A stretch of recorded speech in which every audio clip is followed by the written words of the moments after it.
पढ़ने वाले हैं क्लोरीन के बारे में। हम देखेंगे आज क्लोरीन की प्रिपरेशन और इसकी प्रॉपर्टीज़ क्या क्या होती हैं, ब्लीचिंग एक्शन, राइट, और इसकी कुछ केमिकल रिएक्शंस जो हम एज यूजुअल जैसा ट्रेंड चल रहा है हम वैसे ही देखेंगे इसके बारे में भी। सो स्टार्ट करते हैं क्लोरीन की प्रिपरेशन से। सो प्रिपरेशन जो होती है इसकी, हम इसकी प्रिपरेशन को कहते हैं डिकन्स प्रोसेस। तो जो इसकी प्रिपरेशन होती है ना वो डिकन्स प्रोसेस की हेल्प से होती है। तो डिकन्स प्रोसेस होता क्या है, बेसिकली हम क्या करते हैं, HCl तो आप जानते ही हैं, है ना, HCl का हम रिएक्शन करवा देते हैं ऑक्सीजन के साथ, और ये जो रिएक्शन होती है इसमें कैटलिस्ट की ज़रूरत होती है और टेम्परेचर की भी ज़रूरत होती है, नहीं तो ऐसे ही HCl और ऑक्सीजन तो कभी भी मतलब मिल सकते हैं। बट यहाँ पर हमें चाहिए होता है कॉपर क्लोराइड, जो कि ये रिएक्शन को आगे बढ़ाता है, कॉपर क्लोराइड, और टेम्परेचर हमें चाहिए होता है 723 केल्विन।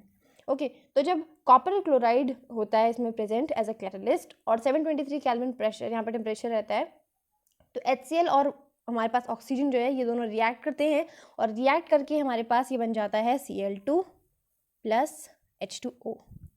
तो ये क्या बना देता है, Cl2 प्लस H2O। ओके, सो यहाँ पर अगर इसे हम बैलेंस कर लें तो यहाँ पर इसे बैलेंस करेंगे आप, सबसे पहले देखिए आप यहाँ पर Cl2 है और यहाँ पे आपके पास H जो है एक ही है, Cl है ना, ऑक्सीजन 2 है, यहाँ पर एक ही है। तो आपको कुछ ऐसा करना पड़ेगा कि यहाँ पर Cl भी बैलेंस हो जाए और H भी बैलेंस हो जाए, है ना। तो हम ऐसा करते हैं कि इसे ही हम क्या कर लेते हैं, ऑक्सीजन को क्योंकि 2 भी बनाना है तो इसे 2 बना लेते हैं सबसे पहले। तो ये हमारे पास बन गए हैं 4 हाइड्रोजन, तो इसे 4 कर लेते हैं। अब हमारे पास क्लोरीन जो है, हमारे पास हाइड्रोजन बैलेंस है, ऑक्सीजन बैलेंस है, बस हमारे पास क्या है बैलेंस, क्लोरीन बैलेंस नहीं है, उसे बस हमें क्या करना है 2 से मल्टीप्लाई करना है। तो हमारे पास क्लोरीन जो है डिकन्स प्रोसेस से बनके तैयार। तो यहाँ पे आपको बात समझ में आ गई होगी कि क्लोरीन जो है आपके पास किस फॉर्म में होगा, गैसियस फॉर्म में होगा। अब हम देखेंगे इसकी नेक्स्ट प्रॉपर्टीज़। तो सबसे पहला आता है इसकी प्रॉपर्टीज़ में ऑक्सीडाइजिंग एजेंट। तो ये जो होता है ऑक्सीडाइजिंग एजेंट की तरह वर्क करता है। सो ये हमें कैसे पता चला, तो हमने क्या किया, जब हमने रिएक्शन करवाया, हमारे जो भी हेलोजन थे, हेलोजन का रिएक्शन कराया विद वाटर, तो हमें एज यूजुअल जब भी नेसेंट ऑक्सीजन दिखाई देता है तो इसका मतलब क्या होता है, वो एक गुड ऑक्सीडाइजिंग एजेंट है। तो आपसे कोई पूछेगा रीज़न, तो आप सिंपल सा ये लिखेंगे कि वो एक गुड ऑक्सीडाइजिंग एजेंट है बिकॉज वो क्या करता है, नेसेंट ऑक्सीजन रिलीज करता है एक्वा सॉल्यूशन में ड्यूरिंग द रिएक्शन। और ये यहाँ पे लिखा हुआ है, it is a good oxidising agent, this is due to its tendency to release nascent oxygen in aqueous solution during the reaction, right. अब हम देखेंगे इसकी रिएक्शन, ये ऑक्सीडाइजिंग एजेंट है, हम जानते हैं, इतनी बात तो हम जानते हैं। ओके, तो अगर हम देखें इसकी रिएक्शन कि ये ऑक्सीडाइजिंग एजेंट की तरह वर्क करता है तो किस तरह से इसकी रिएक्शन होती होगी। तो से फॉर एग्जांपल यहाँ पे क्लोरीन है और इसने किसी एक्स कंपाउंड के साथ रिएक्ट किया in presence of water, water के साथ रिएक्ट किया और इससे क्या हुआ, एक्स, क्योंकि आप जानते हैं ये क्लोरीन जो है हमारे पास ऑक्सीडाइजिंग एजेंट है, इतनी बात हमें पता चल गई है ना, क्लोरीन ऑक्सीडाइजिंग एजेंट है। ऑक्सीडाइजिंग एजेंट, और ऑक्सीडाइजिंग एजेंट क्या करते हैं, दूसरों को ऑक्सीडाइज करते हैं, तो इसका ऑक्सीडेशन हुआ होगा, एक्स ऑक्सीडाइज होके वाई बना होगा, राइट। और ये जो होगा Cl2 जो हमारे पास क्लोरीन है ना, ये क्लोरीन है, क्लोरीन जो होगा अपना ये क्या हुआ होगा, रिड्यूस हुआ होगा। तो ये जो होता है रिड्यूस होकर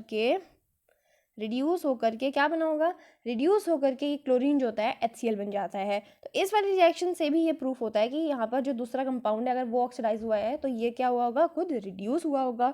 सो इसका क्या मतलब हुआ, ये वाली रिएक्शन भी शो करती है कि ये क्या है, एक ऑक्सीडाइजिंग एजेंट है, ठीक है। इतनी बात समझ में आ गई। तो जैसे हम पहले करते थे रिएक्शन में हमें कुछ चीज़ें हमें याद करनी पड़ती हैं कि कौन ऑक्सीडाइज होकर क्या बन जाता है, और वही सब चीज़ें हमें यहाँ पर भी याद करनी है।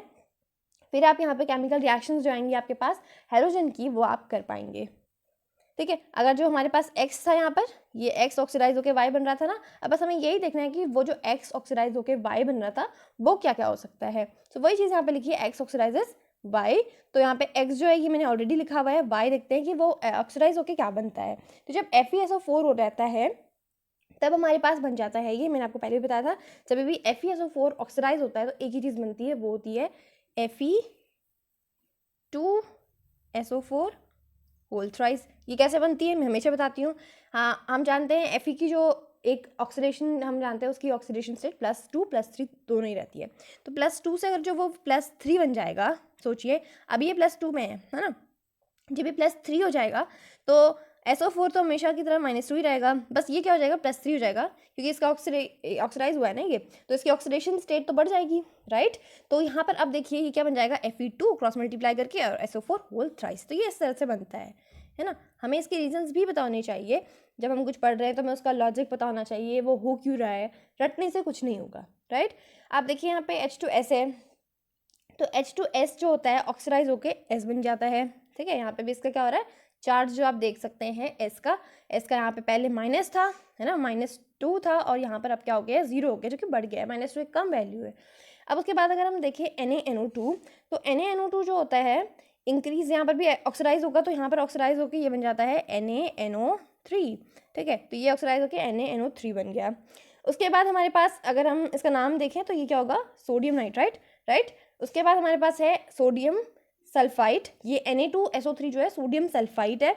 ये ऑक्सीडाइज जब होता है इसमें भी क्या होगा, एक ऑक्सीजन का नंबर बढ़ जाता है और ये Na2SO4, ईजी है ना, आराम से याद हो जाएगा। FeSO4 हम जानते हैं हमेशा ही Fe2SO4 होल थ्राइस में कन्वर्ट होता है, H2S S में होता है ऑक्सीडाइज, और NaNO2 जो होता है NaNO3 में हो जाता है, और Na2SO3 जो होता है वो कन्वर्ट हो जाता है Na2SO4 में। अब नेक्स्ट है हमारे पास Na2H2O3 सोडियम थायोसल्फेट इसे हम कहते हैं, ठीक है। थायोसल्फेट, यहाँ पे जो सल्फर आपको दिखाई दे रहा होगा यहाँ पे प्रेजेंट है, तो थायो वर्ड हमेशा सल्फर के लिए आता है, सोडियम थायोसल्फेट। और ये जब ऑक्सीडाइज होता है तो ये कन्वर्ट हो जाता है इनटू, इसका थोड़ा अलग है, ये होता है NaHSO4 में कन्वर्ट। जो S होता है वहाँ पे हमें यहाँ क्या किया है, S को रिप्लेस कर दिया है, ठीक है। एक N और एक S को हमने निकाल दिया है और उसकी जगह एक हाइड्रोजन और एक हम ऑक्सीजन ले आए हैं और NaHSO4 यानी कि सोडियम हाइड्रोजन सल्फेट बना दिया है ये, ठीक है। सोडियम हाइड्रोजन सल्फेट बन गया है यहाँ पे। फिर अगर हम देखें नेक्स्ट SO2 किस में कन्वर्ट हुआ है, H2SO4 में, ये तो हमेशा इसी में होता है H2SO4 में। फिर I2 जो है, I2 का भी आप जानते हैं HiO3 में कन्वर्ट होता है, आयोडिक एसिड, है ना, आयोडिक एसिड में कन्वर्ट हो जाता है ये। उसके बाद नेक्स्ट हमारे पास है Na3ASO3 यानी कि सोडियम आर्सेनाइट, और सोडियम आर्सेनाइट ऑक्सीडाइज होता है सोडियम आर्सेनेट में, ये देखिए Na3ASO4, तो ये हो जाएगा सोडियम आर्सेनेट, पहले ये क्या था, सोडियम आर्सेनाइट। ऑलराइट, अब इसे एक बार जल्दी जल्दी रिवाइज करते हैं, उसके बाद फिर हम इसे यूज़ करेंगे कंप्लीट द फॉलोइंग रिएक्शंस में। देखिए सबसे पहले FeSO4 था, वो हमेशा की तरह Fe2SO4 whole thrice, H2S S में NaNO2 NO3 बन गया, बस ऑक्सीजन बढ़ गया है। Na2SO3 में भी क्या हुआ है, बस ऑक्सीजन बढ़ा है, ये तो सिंपल थे। उसके बाद यहाँ क्या हुआ है, यहाँ पर Na2S2O3 जो उसका नाम क्या था, सोडियम थायोसल्फाइड में बस क्या हुआ है, अब यहाँ से हमने सल्फर हटा दिया है, एक नाइट्रोजन सोडियम हटा दिया है और यहाँ पर हम ले आए हैं हाइड्रोजन NaHSO4। फिर हमारे पास है सल्फर डाइऑक्साइड हमेशा H2SO4 में ही ऑक्सीडाइज होता है।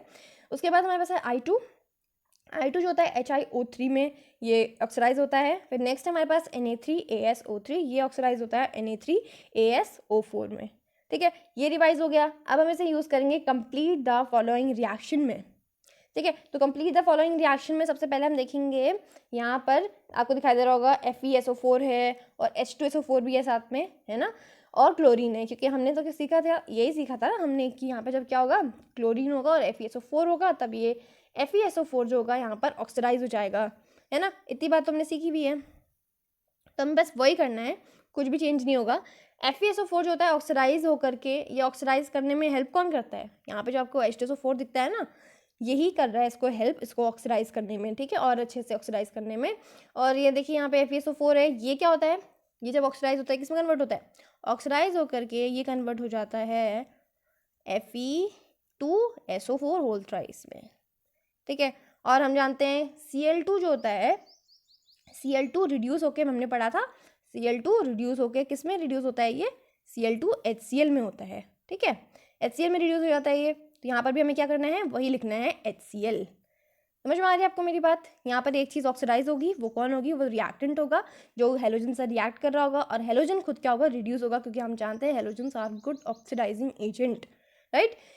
अब देखेंगे हम next Na2SO3 plus water plus chlorine. तो यहाँ पर भी सेम चीज़ होगी, आपको दिखाई दे रहा होगा Na2SO3 है, ये ऑक्सीडाइज होता है Na2SO4। अभी आप काम खुद कर सकते हैं, Cl2 हमेशा HCl में। फिर Na2H2O3 यहाँ पे क्या होता है, NaHSO4 हो जाता है, और HCl जो होगा एज इट इज़ यहाँ पर इस तरह से आ जाता है। फिर हमारे पास है I2 plus H2O plus chlorine. Simple यहाँ पर भी क्या होगा, I2 ऑक्सीडाइज होता है किसमें, ऑक्सीडाइज होकर यह बनाता है HiO3, और जो हमारे पास क्लोरीन है वो एज इट इज़ HCl के फॉर्म में यहाँ पर ऑक्सीडाइज हो जाता है। फिर उसके बाद हमारे पास है H2S प्लस क्लोरीन। जो H2S होता है वो ऑक्सीडाइज हो जाता है S में, और क्लोरीन हमेशा की तरह रिड्यूस हो जाता है HCl में। तो ये थी हमारी कुछ रिएक्शंस जो कि आसानी से हो गई, बस आपको ये याद होने चाहिए थे, और अगर आपको याद हैं तो ये आप आराम से ये वाली रिएक्शंस को बना सकते हैं। अब हम देखेंगे इसकी नेक्स्ट प्रॉपर्टी जो कि है ब्लीचिंग एक्शन। तो ब्लीचिंग एक्शन हमने पढ़ा हुआ है, राइट। तो उसमें एक क्वेश्चन आता है जिसे हम क्वेश्चन आंसर फॉर्म में कर रहे हैं directly, that why bleaching action of chlorine is permanent. तो परमानेंट वर्ड से आपको समझ में आ गया होगा कि यहाँ पे इसका ब्लीचिंग एक्शन परमानेंट क्यों है, राइट। हमने पढ़ा हुआ है ब्लीचिंग एक्शन जो होता है दो टाइप का होता है, फिर से बता रही हूँ। एक होता है ऑक्सीडाइजिंग प्रॉपर्टी वाला और दूसरा होता है रिड्यूसिंग प्रॉपर्टी वाला। ऑक्सीडाइजिंग प्रॉपर्टी वाला हमेशा होता है परमानेंट और रिड्यूसिंग प्रॉपर्टी वाला होता है हमेशा टेम्पररी। तो यहाँ पर क्योंकि परमानेंट है, इसका क्या मतलब हुआ, ये जो ब्लीचिंग एक्शन हो रहा होगा क्लोरीन का वो कैसा हो रहा होगा, परमानेंट हो रहा होगा due to its oxidising property. वही चीज़ यहाँ पर लिखी हुई है, this is because bleaching action of chlorine is due to its oxidising property. अगर आपको शो करना हो ये, है ना, और अगर आपको शो करना है तो आप सिंपल सा ये लिख देंगे, आप रिएक्शन कराएंगे क्लोरीन का विद वाटर, वाटर के साथ रिएक्ट कराते क्या होगा यहाँ पर, हम इतनी बात हम जानते हैं, क्लोरीन एक अच्छा ऑक्सीडाइजिंग एजेंट होता है, और ऑक्सीडाइजिंग एजेंट का काम क्या होता है, उसका काम होता है दूसरों को ऑक्सीडाइज करके खुद को रिड्यूस कर लेना। दूसरों को ऑक्सीडाइज करने का मतलब H2O को ये ऑक्सीडाइज कर देगा और खुद को क्या कर लेगा, रिड्यूस कर लेगा, राइट। हम जानते हैं Cl जो होता है अपने आप को रिड्यूस करके HCl बनाता है, और वाटर जो होता है वो ऑक्सीडाइज होके, हम जानते हैं कि यहाँ पे ऑक्सीजन में -2 चार्ज है, और इससे अगर जब ये रिएक्ट करेगा तो ये नेसेंट ऑक्सीजन जो होता है रिलीज करता है। O जो होता है यहाँ पर इसका चार्ज 0 होता है, जो कि -2 से तो ज़्यादा है ही, है ना। और Cl2 जो होता है आप जानते हैं रिड्यूस होके HCl के फॉर्म में निकलता है। अगर इस रिएक्शन को आप बैलेंस करना चाहते हैं तो यहाँ पे बस 2HCl कर दीजिए, और ये रिएक्शन आपको दिखाई दे रही होगी बैलेंस हो चुकी है। सो ये जो रिएक्शन है आप वहाँ पे शो कर सकते हैं कि जो हमारे पास क्लोरीन है वो एक अच्छा ऑक्सीडाइजिंग एजेंट है, और इसके वजह से इसकी ऑक्सीडाइजिंग प्रॉपर्टीज़ की वजह से ये परमानेंट ब्लीचिंग एक्शन शो करता है। अब हम देखेंगे रिएक्शन विद एल्कलीज। जब हम हेलोजन्स का रिएक्शन कराते हैं एल्कलीज से तो यहाँ पर क्या क्या होता है। सबसे पहले आता है हमारे पास नंबर 1 Cl2 का जब हम रिएक्शन कराते हैं हमेशा हम लेते हैं NaOH, है ना, कॉमन बेस जो हमारे पास NaOH हम इसे लेते हैं, और इसका रिएक्शन करवाएंगे। अब हम इसका जब हम NaOH से हम इसका रिएक्शन कराते हैं, जो NaOH हम लेते हैं ना वो होता है डाइल्यूट लेते हैं हम NaOH, और कोल्ड रहता है ये, राइट। तो कोल्ड रहता है ये और डाइल्यूट कंडीशन में होता है, इतनी बात आपको ध्यान में रखनी है, तभी ये रिएक्शन होगा। तो क्लोरीन जब रिएक्ट करता है NaOH से तो एक चीज़ हमेशा कॉमन बनेगी, Na और Cl जो होते हैं मिलकर के अपना प्रोडक्ट बनाते हैं NaCl बनाएंगे, और O और H को देख के आपको समझ आना है यहाँ पर क्या बनेगा, राइट हैंड साइड में आपके पास प्रोडक्ट साइड में वाटर हमेशा निकलेगा। ये दो चीज़ें जो है आपको देख के पता चल जाएंगी। देखिए NaCl प्लस यहाँ पर एक और चीज़ निकलती है जो कि मेन है यहाँ पर, वो है NaCl और ऑक्सीजन मिलके बनाते हैं NaClO प्लस यहाँ पर जो आपके पास वाटर होता है वो आपको एसिटस पे आप लिख दीजिए, है ना। ये NaClO क्या है, इसका नाम लिख लेते हैं फटाफट से। इसका नाम है आपके पास सोडियम हाइपोक्लोराइट, इसे हम बोलते हैं सोडियम हाइपोक्लोराइट, ठीक है। तो यहाँ पर बन जाता है सोडियम हाइपोक्लोराइट। इतनी बात समझ में आ गई, नोट कर लिया है, तो मैं इसे यहाँ से निकाल लेती हूँ, राइट। अब यहाँ पर क्या होता है, जब हम क्लोरीन का रिएक्शन करवाते हैं, कंडीशंस है, राइट। तो अगर डाइल्यूट में होगा तब ये बनेगा, और कंसनट्रेटेड में होगा तो ये बनेगा। तो ये हमने करके देखा हुआ है, इसीलिए यहाँ पर अब यहाँ पे बताया जा रहा है क्लोरीन प्लस NaOH। अब हमने क्या कंडीशन ली है, पहले हमने कोल्ड लिया था और डाइल्यूट लिया था, अब हमने क्या लिया, अब हमने लिया हॉट लिया, और क्या लिया है, कंसनट्रेटेड लिया है, कंसनट्रेटेड और हॉट। हाँ, सो यहाँ पे कंसनट्रेटेड है और हॉट यहाँ पर कंडीशन है। तो यहाँ पर जब ये रिएक्ट करते हैं तो ऑफकोर्स आपको समझ में आ गया कि अलग ही बनेगा। यहाँ पे दो चीज़ें कॉमन हमेशा बनेंगी, NaCl और वाटर कॉमन बनेंगे। जो चीज़ अलग बनेगी वो क्या है वो देख लेते हैं। NaCl as it is common है, और यहाँ पर निकलेगा Na और Cl और ऑक्सीजन मिल करके बनाएंगे NaClO3, और वाटर एज इट इज़ बाहर आ जाएगा। NaClO3 जो होता है इसका नाम होता है सोडियम क्लोरेट इसका नाम होता है, लिख लीजिए आप सोडियम क्लोरेट यहाँ पर निकल जाता है। तो फ़र्क आपको समझ में आ गया कि डाइल्यूट में अलग होता है, कंसनट्रेटेड में अलग होता है वो एक ही चीज़ें, बट थोड़ा सा टेम्परेचर और थोड़ा सा उसका अगर हम देखें तो डाइल्यूट और कंसनट्रेटेड अगर हम चेंज कर दें तो यहाँ पर कितना यहाँ पे फ़र्क पड़ जाता है रिएक्शन में। तो इतनी बात समझ में आ गई है। तो अब हम चलेंगे आगे। तो अब हम देख रहे हैं यहाँ पर reaction of chlorine with dry slaked lime. तो स्लेग लाइम का फॉर्मूला हम जानते हैं क्या होता है, कैल्शियम होता है और OH होल ट्वाइस होता है, यही क्या होता है हमारे पास स्लेग लाइम का फॉर्मूला होता है। तो रिएक्शन करवाते हैं, देखते हैं जब हेलोजन रिएक्ट करते हैं हमारे स्लेग लाइम से तो क्या होता है। तो हमने लिया यहाँ पे slaked lime CaOH whole twice, इसका रिएक्शन करा दिया हमने क्लोरीन से, ठीक है। तो यहाँ पर जब ये रिएक्ट करते हैं तो बहुत इंपॉर्टेंट प्रोडक्ट यहाँ पे बन जाता है, और वो क्या है देखिए। सबसे पहले आप समझिए, उसके बाद इसे करना। यहाँ पे Ca है ना, Ca और यहाँ पर जो O है ये एज इट इज़ रहेंगे। जो H होता है वो रिप्लेस हो जाता है Cl से एज इट इज़, ठीक है। तो यहाँ पर ये रिप्लेस हो गया तो यहाँ पर क्या बन जाएगा CaOCl, और होल ट्वाइस भी एज इट इज़ रहेगा। बस यहाँ पे क्या हुआ है, H की जगह हमने क्या लिया है, Cl ले आया है। ये क्या बन गया अभी, ये बन गया है CaO2Cl2 ऐसे। और इसका फॉर्मूला किसका होता है, ये फॉर्मूला होता है ब्लीचिंग पाउडर का। तो यहाँ पर हमारे पास क्या बन जाता है, ब्लीचिंग पाउडर बन जाता है। बहुत ज़्यादा इंपॉर्टेंट ये रिएक्शन फिर हो जाती है।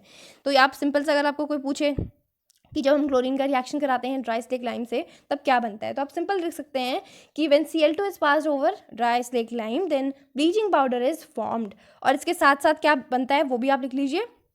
इसके साथ साथ आपके पास बनता है यहाँ पर आपके पास आपको दिखाई दे होंगे OH है ना, राइट एंड जब भी लेफ्ट साइड में आपके पास O और H हों तो यहाँ पर हमेशा वाटर निकलेगा। और Cl2 जो होता है वो कैल्शियम के साथ रिएक्ट करके कैल्शियम क्लोराइड बना लेता है CaCl2, और इसे आप बैलेंस कर लीजिए। अब बैलेंस करेंगे तो यहाँ पर अगर आप 2 से मल्टीप्लाई कर दें और यहाँ 2 से मल्टीप्लाई कर दें तो आप देखेंगे कि रिएक्शन जो है बैलेंस हो गई है, राइट। Cl2 को भी 2 से करेंगे तब ये बैलेंस हो जाएगी अच्छे से, क्योंकि 2 क्लोरीन यहाँ है 2 क्लोरीन यहाँ भी है। तो यहाँ पर ये रिएक्शन अब क्या हो गई है, बैलेंस हो गई है। तो आज हमने इतना पढ़ा, इसे आप रिवाइज कीजिएगा, समझिएगा, डाउट्स हैं पूछिएगा, राइट। नेक्स्ट वीडियो में हम पढ़ेंगे ऑक्सो एसिड्स ऑफ हेलोजन के बारे में, ठीक है। तब तक के लिए गुड बाय, टेक केयर।